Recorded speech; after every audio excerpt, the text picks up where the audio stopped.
दोस्तों इस वीडियो में बात करेंगे इन्वायरो इंफ्रा इंजीनियर्स आईपीओ के बारे में। तो आज आईपीओ का दूसरा दिन था, तो देखेंगे कि आईपीओ दूसरे दिन कितना सब्सक्राइब हुआ है, इसका प्रीमियम किस प्राइस के ऊपर ट्रेड कर रहा है और आईपीओ से कितना प्रॉफिट होने वाला है। तो कल आईपीओ क्लोज होने वाला है, तो जानेंगे कि आईपीओ में फाइनल डिसीजन क्या होना चाहिए, इसमें अप्लाई करना चाहिए या फिर नहीं करना चाहिए। तो इससे पहले कि मैं वीडियो को शुरू करूँ, अगर आप इस चैनल पर पहली बार विजिट कर रहे हैं या फिर आपने चैनल अब तक सब्सक्राइब नहीं किया है, तो चैनल को सब्सक्राइब कर लें और वीडियो को भी लाइक कर दें। तो सबसे पहले इन्वायरो इंफ्रा इंजीनियर्स आईपीओ के डिटेल्स की बात करें तो आईपीओ 22 नवंबर को ओपन हुआ था और ये 26 नवंबर को यानी कि कल के दिन क्लोज होने वाला है। तो कल इसमें अप्लाई करने का आखिरी मौका रहेगा। फेस वैल्यू 10 रुपये पर शेयर है। बुकिंग प्राइस 148 है और आईपीओ में 101 शेयर्स का लॉट है। आईपीओ 650.43 करोड़ का है, जिसमें 572.46 करोड़ के फ्रेश इशू हैं और 77.97 करोड़ का ऑफर फॉर सेल रखा गया है। आईपीओ में एम्प्लॉयज के लिए 13 रुपये का डिस्काउंट है और ये मेन बोर्ड आईपीओ है, तो कंपनी बीएससी और एनएससी के ऊपर लिस्ट होने वाली है। अब इस आईपीओ में रिजर्वेशन पोर्शन को देखें तो एचएनआईज के लिए करीब 15% का पोर्शन है, जिसमें से बिग एचएनआईज के लिए 10% का पोर्शन रखा गया है। तो इनके लिए आईपीओ में 3100 एप्लीकेशन रिजर्व हैं। वहीं पर स्मॉल एचएनआईज के लिए करीब 5% का पोर्शन है, तो इनके लिए 1550 एप्लीकेशन रिजर्व हैं। और रिटेलर्स के लिए आईपीओ में 35% के अराउंड रिजर्व पोर्शन रखा गया है, तो इनके लिए आईपीओ में 1,51,948 एप्लीकेशन रिजर्व रखे गए हैं। यानी कि रिटेल पोर्शन में इतने लोगों को अलॉटमेंट मिलने वाली है। तो बेसिकली ये जो कंपनी है ये गवर्नमेंट एजेंसियों के लिए काम करती हुई देखने को मिलती है, यानी कि गवर्नमेंट के प्रोजेक्ट के ऊपर काम करती है। तो company water, waste water treatment plant, water supply project, तो इस तरह के जो भी प्रोजेक्ट होते हैं तो कंपनी उनमें काम करती हुई देखने को मिलती है।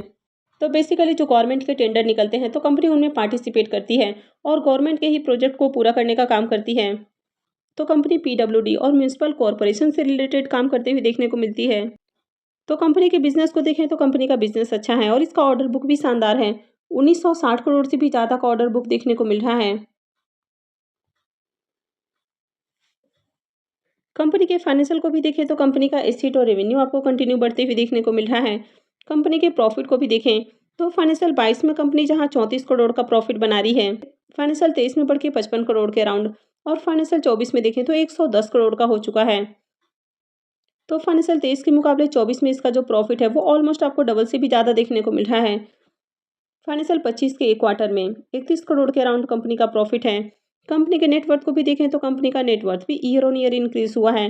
और अगर कंपनी के रिजर्व को भी देखें तो कंपनी का रिजर्व भी कंटिन्यू आपको बढ़ते हुए देखने को मिल रहा है। अभी कंपनी के पास 186 करोड़ का रिजर्व है। लेकिन अगर कंपनी के कर्ज को देखें तो कंपनी का कर्ज भी लगातार बढ़ा है और कंपनी के ऊपर 305 करोड़ का भी करंट में कर्ज देखने को मिल रहा है। तो कंपनी के ऊपर कर्ज आपको हेवी देखने को मिल रहा है। तो अगर इसके डेट को छोड़ दिया जाए तो बाकी के फाइनेंशियल अट्रैक्टिव हैं, लेकिन यहाँ पर आपको ये भी देखना है कि कंपनी के ऊपर कर्ज बहुत ज़्यादा है, क्योंकि ये जिस तरह की कंपनियां हैं तो इस तरह की कंपनियों के ऊपर जनरली आपको कर्ज देखने को मिल जाता है। इस कंपनी को देखें तो कंपनी 2597 करोड़ यानी कि 2600 करोड़ के राउंड वैल्यूएशन पर अपना आईपीओ लेकर आई है। इसके आरओई और आरओसी नंबर को देखें तो दोनों ही नंबर काफ़ी शानदार हैं। डेट टू इक्विटी रेशियो 0.8 का है, तो कंपनी के ऊपर कर्ज आपको ज़्यादा देखने को मिल रहा है। वैसे रिटर्न और नेटवर्थ को भी देखें तो ये भी 37.83 का है, तो ये भी काफ़ी अच्छा है। और पैट मार्जिन भी 15.17 का है, तो पैट मार्जिन भी अट्रैक्टिव है, यानी कि ओवरऑल फाइनेंशियल अच्छा है। तो चलिए देख लेते हैं कि आईपीओ दूसरे दिन कितना सब्सक्राइब हुआ है। आईपीओ के सब्सक्रिप्शन फिगर को देखें तो दूसरे दिन आईपीओ 12.52 टाइम यानी कि 12.5 गुना से भी ज़्यादा सब्सक्राइब हो चुका है। क्यूआईबीएस पोर्शन में आईपीओ 2.58 टाइम। क्यूआईबीएस को इस आईपीओ में 87,69,600 शेयर्स ऑफर किए गए हैं और इसके अगेंस्ट में बिडिंग को देखें तो 2,26,00,000 से भी ज़्यादा शेयर्स के लिए बिडिंग आ चुकी है। वहीं पर अगर एचएनआईज की बात करें तो एचएनआईज पोर्शन में आईपीओ 34.60 टाइम सब्सक्राइब हुआ है। तो आज एचएनआईज की ओर से बम्पर एप्लीकेशंस देखने को मिल रहे हैं, यानी कि कल तक एचएनआईज पोर्शन जहां 3 गुना से भी कम सब्सक्राइब हुआ था वो आज 34 गुना से भी ज़्यादा सब्सक्राइब हो चुका है। एचएनआईज को इस आईपीओ में 65,77,200 शेयर्स ऑफर किए गए हैं और इसके अगेंस्ट में बिडिंग को देखें तो 22,75,00,000 से भी ज़्यादा शेयर्स के लिए बिडिंग आ चुकी है। यहाँ पर बिग एचएनआईज पोर्शन 37.05 टाइम और स्मॉल एचएनआईज पोर्शन में आईपीओ 29.70 टाइम सब्सक्राइब हो चुका है। वहीं पर अगर रिटेल पोर्शन की बात करें तो रिटेल पोर्शन में आईपीओ 8.73 टाइम सब्सक्राइब हुआ है, तो रिटेलर्स की ओर से भी शानदार डिमांड है। रिटेलर्स को इस आईपीओ में 1,53,46,800 शेयर्स ऑफर किए गए हैं और इसके अगेंस्ट में बिडिंग को देखें तो 13,39 लाख से भी ज़्यादा शेयर्स के लिए बिडिंग आ चुकी है। एम्प्लॉयज़ पोर्शन में आईपीओ 13.69 टाइम सब्सक्राइब हुआ है, तो एम्प्लॉयज़ की ओर से भी काफ़ी बढ़िया डिमांड है। यानी कि आज दूसरे दिन देखें तो आईपीओ में बम्पर एप्लीकेशंस लगते हुए देखने को मिले हैं और खासकर एचएनआईज और रिटेलर्स इन दोनों की ओर से काफ़ी शानदार डिमांड है। अब तक आईपीओ में 12,47,000 से भी ज़्यादा एप्लीकेशंस लग चुका है। तो आईपीओ में देखें तो 650 करोड़ का आईपीओ है और अब तक आईपीओ में 5,700 करोड़ रुपए से भी ज़्यादा की बिडिंग आ चुकी है, जिसमें से क्यूआईबीज ने आईपीओ में 335 करोड़ रुपए से ज़्यादा का बिड लगाया है। वहीं पर अगर एचएनआईज की बात करें तो एचएनआईज की ओर से आईपीओ में 3300 करोड़ रुपए से भी ज़्यादा की बिडिंग देखने को मिल रही है, जिसमें से बिग एचएनआईज की ओर से आईपीओ में 2400 करोड़ रुपए से ज़्यादा की बिडिंग है और स्मॉल एचएनआईज की ओर से 964 करोड़ रुपए से ज़्यादा की बिडिंग देखने को मिल रही है। रिटेलर्स की बात करें तो रिटेलर्स की ओर से आईपीओ में 1986 करोड़ रुपए से ज़्यादा की बिडिंग देखने को मिल रही है और एम्प्लॉयज़ ने भी आईपीओ में 20 करोड़ से ज़्यादा का बिड लगाया है। यानी कि आज हर पोर्शन में डिमांड देखने को मिली है। खासकर अगर एचएनआईज की बात करें तो एचएनआईज ने आईपीओ में सबसे ज़्यादा पैसा लगाया है।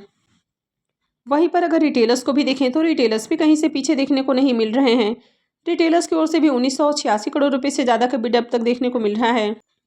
तो जिस तरह से आज दूसरे दिन इसमें डिमांड देखने को मिल रही है, तो कल भी आईपीओ में बम्पर एप्लीकेशंस लगने के चांसेस हैं। तो चलिए देख लेते हैं कि इसका प्रीमियम किस प्राइस के ऊपर ट्रेड कर रहा है और इसमें कल अप्लाई करना चाहिए या फिर नहीं करना चाहिए।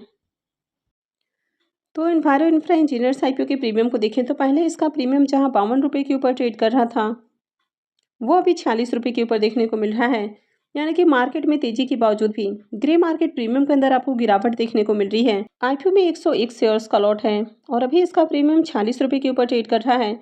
यानी कि आईपीओ से 4640 रुपये एक लॉट से प्रॉफिट हो सकता है। प्रीमियम को देखें तो प्रीमियम 31% के राउंड ट्रेड कर रहा है, तो अभी भी इसका प्रीमियम काफ़ी बढ़िया प्राइस के ऊपर देखने को मिल रहा है। कंपनी का बिजनेस अच्छा है, फाइनेंशियल भी ठीक ठाक है। कंपनी के ऊपर कर्ज आपको थोड़ा ज़्यादा देखने को मिल रहा है। वैसे ये आईपीओ भी ज़्यादा सस्ते प्राइस के ऊपर नहीं आया है, पर बहुत ज़्यादा हाई वैल्यूएशंस भी नहीं रखी गई है, ठीक ठाक वैल्यूएशंस हैं। तो आज आपने देखा कि दूसरे दिन भी आईपीओ में बहुत अच्छी डिमांड देखने को मिली। खासकर एचएनआईज और रिटेलर्स इन दोनों की ओर से काफ़ी बढ़िया एप्लीकेशंस लगा है। तो ओवरऑल मार्केट में डिमांड देखने को मिल रही है, तो इस आईपीओ में अप्लाई किया जा सकता है। लेकिन किसी भी आईपीओ में अप्लाई करना है नहीं करना है, ये पूरा का पूरा आपका अपना डिसीजन होना चाहिए। तो हमेशा अप्लाई करने से पहले अपने रिस्क रिवॉर्ड को जरूर कैलकुलेट करें और उसके बाद ही कोई भी डिसीजन लें। आई होप कि आपको वीडियो अच्छी लगी होगी। तो अगर आपने इस वीडियो को लाइक नहीं किया है तो वीडियो को लाइक कर दें, चैनल को भी सब्सक्राइब करके रखें और वीडियो को अंत तक देखने के लिए आप सबको बहुत बहुत धन्यवाद।